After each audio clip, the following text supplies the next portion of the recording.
you think co-parenting with Kanye West is like. Well, yeah, I guess that's what I'm curious. I'm wondering, how are you doing? For years, the world watched the spectacle. Kanye wasn't just a couple. They were a cultural empire.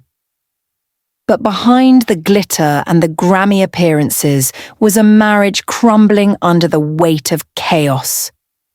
We watched the messy public split, the social media storms, but we never really heard Kim's side, until now. She walked onto one of the world's biggest podcasts and cracked their marriage wide open. But while Kim was finally telling her story, the other side of this equation did something that sent a chill through everyone who knows his patterns. He went completely silent. This isn't a story about a breakup. This is a story about a detonated bomb, and we're all waiting for the fallout. Kim Kardashian didn't just post a shady caption. On the Call Her Daddy podcast, she stored up years of receipts and let them go. She described a life of unbearable instability. Waking up each day was like a coin toss. Would she get the visionary artist or the man in the throes of a manic episode? She revealed moments that were more than just embarrassing. They were toxic. He would openly trash her mom and sisters in front of their own children, as if it were normal dinner conversation. Someone being like maybe talking bad about, my kids' grandmother, aunts, like all of those feelings.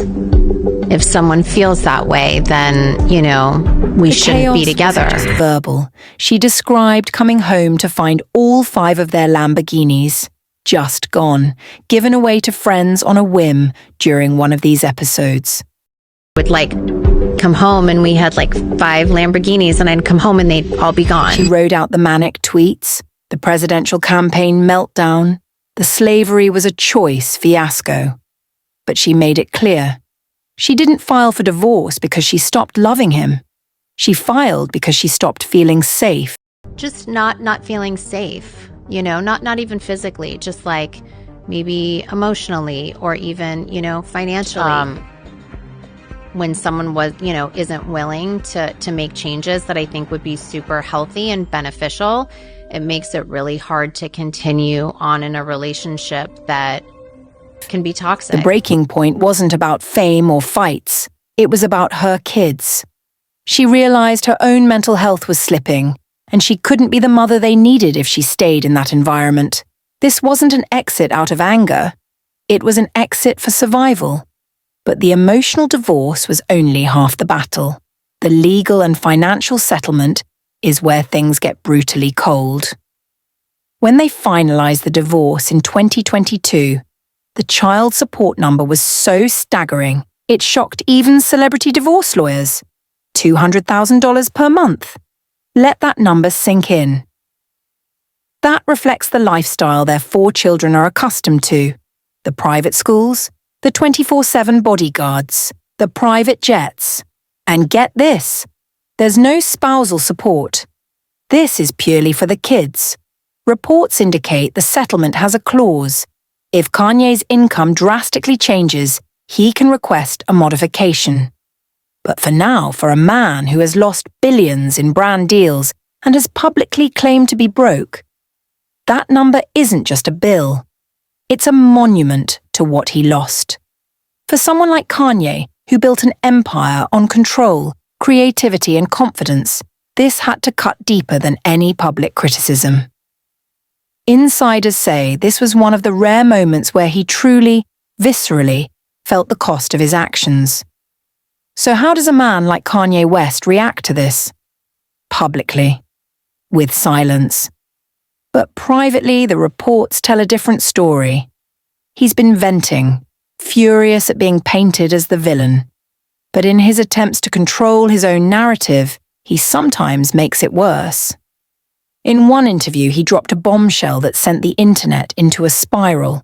He admitted that after the first few months of dating Kim, he never really wanted kids. Think about it. I didn't want to have children with this person after the first 2 months of being with her. A statement for his 4 children to potentially hear one day. It's the kind of comment that makes fans and critics alike wonder if he's still battling paranoia and a deep-seated fear that someone is always out to get him. And then Kim, while talking about being cheated on in a more recent relationship, led many to speculate she was referring to her marriage to Ye. Whether true or not, it reopened every old wound and made him look even worse in the court of public opinion. At the end of the day, this isn't just another messy Kardashian headline. This is the same cycle that has followed Kanye for years. A burst of genius, a spiral into chaos, a trail of broken relationships, and then a victim narrative. And watching him struggle now, it's not just heartbreak. It's the price of a man who can't let go, a man who can't control his own demons. Which brings us back to the most dangerous variable in this entire equation, the silence. When Kanye is loud, you can prepare, you can analyze his tweets, you can debunk his claims, but when he is quiet, he is calculating. History has shown us that a silent Kanye is a Kanye who is building something, a new album, a new fashion line, or a new war. Kim Kardashian has fired the first true calculated shot across his bow. The world is now holding its breath, waiting for his response. Because if you think the man who built an empire on never backing down is going to let this slide quietly, you haven't been paying attention.